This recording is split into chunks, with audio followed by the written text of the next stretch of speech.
काफी बच्चे तो डर रहे होंगे कि इंग्लिश पहला एग्जाम है जिसकी तैयारी अभी तक नहीं करी है हमने, बट ऐसा कुछ भी नहीं है। अगर आप ये 5 स्ट्रेटजी फॉलो करोगे तो आपके 90 प्लस आएंगे, जैसे मेरे आए थे 96 इन इंग्लिश।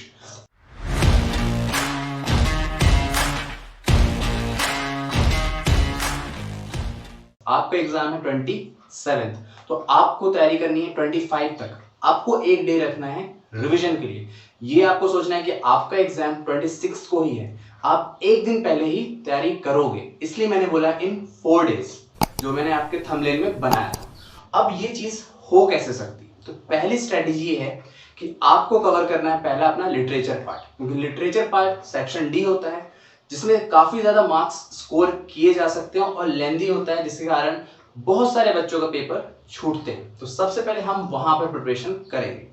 अगर अभी तक आपने अपने फिक्शन का या पोएम का समरी नहीं पढ़ा, एनसीईआरटी नहीं छुई है, तो आप क्या करोगे? एक स्मॉल ट्रिक फॉलो करोगे। आप कोई भी एक रेफरेंस बुक उठाओगे, उसकी शॉर्ट समरी पढ़ोगे, समझोगे और उसको एक बार लिखोगे, जिससे आपके वो माइंड में सेट हो जाएगा, जिससे आप अपने आंसर्स अपने अकॉर्डिंग बना के लिख पाओगे। सेकंड, अगर आपने ये भी नहीं करा है तो आप YouTube में कोई भी चैनल, कोई वीडियो देखो, बट लॉन्ग वीडियो मत देखना, शॉर्ट वीडियो देखना जिसमें शॉर्ट समरी समझाए और आपके कम से कम टाइम में आप पूरी समरी समझ के उसे लिख पाओ अपने वर्ड्स में। ये तो थी लिटरेचर की बात। अब आता है जो सेकंड स्कोरिंग, वो है हमारा राइटिंग सेक्शन। अब राइटिंग सेक्शन में कैसे करें? तो राइटिंग सेक्शन में आपको ये चीज ध्यान देना है कि फॉर्मेट, उसका अलाइनमेंट, आप हैंडराइटिंग कैसे लिख रहे हो, आपने कितनी गंदगी कर रखी है, उस पर डिपेंड करते हैं आपके राइटिंग सेक्शन के मार्क्स। चेकर आपका ये देखता है कि आपने राइट फॉर्मेट में लिखा है। अब आपने नोटिस लिखा, नोटिस में आपने बॉक्स बनाना ही भूल गए। आपने लेटर लिखा, आपने योर्स फेथफुली या आपने एड्रेस ही लिखना भूल दिया। तो ये सारी चीज नहीं करनी है, इनको करना है अवॉइड। और ये चीज होती है हमारी ओवर कॉन्फिडेंस में। हमें लगता है कि हमें वो चीज आ रही है, बट ऐसा नहीं है। आप हमेशा फॉर्मल इनफॉर्मल लेटर 2-2 बार प्रैक्टिस करके लिखें, नोटिस को देखें, समझें, उसको एक बार लिखें। आप जब तक राइटिंग हैबिट नहीं बनाएंगे वहां पर परफेक्शन नहीं आ पाएगा। हमें लगता है हम कर लेंगे, बट वहां पर टाइम के अकॉर्डिंग बोर्ड का प्रेशर होने के कारण हम नहीं कर पाते। तो आप राइटिंग सेक्शन में जितनी भी चीजें उनको एक एक बार 2-2 बार लिखकर प्रैक्टिस जरूर करें। अब जो थर्ड पार्ट आता है वो है हमारा RC. RC means reading comprehension. आपको जो पैसेज आएगा उस पैसेज में उस क्वेश्चंस के आंसर होंगे, बट इसमें आप कुछ टाइम सेव कर सकते हो। कैसे? तो सबसे पहले आप क्वेश्चन पढ़ के अपने दिमाग में सेट कर लें कि इसमें पूछा क्या क्या है।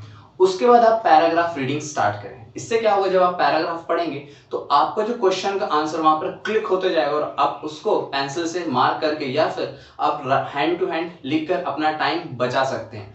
अगर आप पैसेज पढ़ते हैं तो आप एक बार पढ़ेंगे, चीजों को समझेंगे, दूसरी बार पढ़ेंगे, तब आपको आंसर मिलेगा। बट एक ये स्ट्रेटेजी है कि आप पहले क्वेश्चन पढ़ लो, उसके बाद उसके आंसर्स पैसेज में खोजो, जिससे आप टाइम बचा के एक परफेक्ट आंसर लिख सकते हो। तो ये आप अपने अनसीन पैसेज में पूरा फॉलो करना, जिससे आप टाइम बचा के अच्छे मार्क्स स्कोर करोगे अपने रीडिंग सेक्शन में। अब बात आती है चौथे पार्ट की, जो भी है एक ग्रामर पार्ट। अब ग्रामर पार्ट में आप एट लास्ट अभी तो कुछ नहीं कर सकते। अगर आपकी इंग्लिश प्रॉपर है तो वेल एंड गुड, आप वहां पर क्वेश्चन सॉल्व कर लोगे।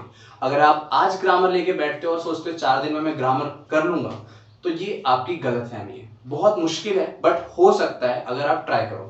बट मैं रिकमेंड करूंगा कि आपने जितनी करी है ठीक है, आप नॉर्मल ग्रामर देख लो, एग्जाम्पल सॉल्व कर लो, टेक्स्ट बुक को समझ लो, बस इतना करके जाओगे, ईजी होता है, वो आप सॉल्व कर लोगे।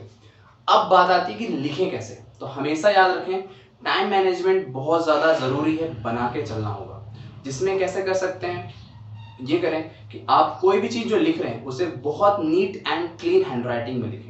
आप ये नहीं वहाँ पर गंदगी कर रहे हैं, वहीं पर आपने काटा। काटने का भी एक तरीका होता है। अगर आपने कोई वर्ड को काटना तो आप सिंगल लाइन से काटेंगे ना, आप ऐसे ऐसे ऐसे या उसमें पूरा गोदेंगे नहीं। अगर आप ये करते हैं तो आपका इमेज चेकर के उसमें जाता है एक खराब स्टूडेंट का, जिससे आपके मार्क्स कटने चालू हो जाते हैं। चेकर ये चीज देखता है कि बच्चे ने कितना nice neat and clean format में चीजें लिखी हैं, उस अकॉर्डिंग आपके मार्क्स अच्छे आने चालू हो जाते हैं। अगर आपने स्टार्टिंग ही खराब करी है तो आपके मार्क्स को वो ध्यान नहीं देगा और आपके आंसर्स को उतना वो चेक नहीं करेगा। इसलिए मैं रेकमेंड करूंगा कि आप स्टार्टिंग से नीट एंड हैंडराइटिंग बनाकर चीज़ों को बहुत स्पेसिफाई करके लिमिटेड लिखें। ये नहीं आप एलैबोरेट कर रहे हैं आंसर्स को पॉइंट में लिखें। तो इससे आपके मार्क्स स्कोर होने के चांसेस बढ़ जाते हैं, जिससे आप भी स्कोर कर पाओगे 90+ इन 4 days। तो अब लग जाओ, अभी से शुरू करो, स्टार्ट नाउ। Bye bye.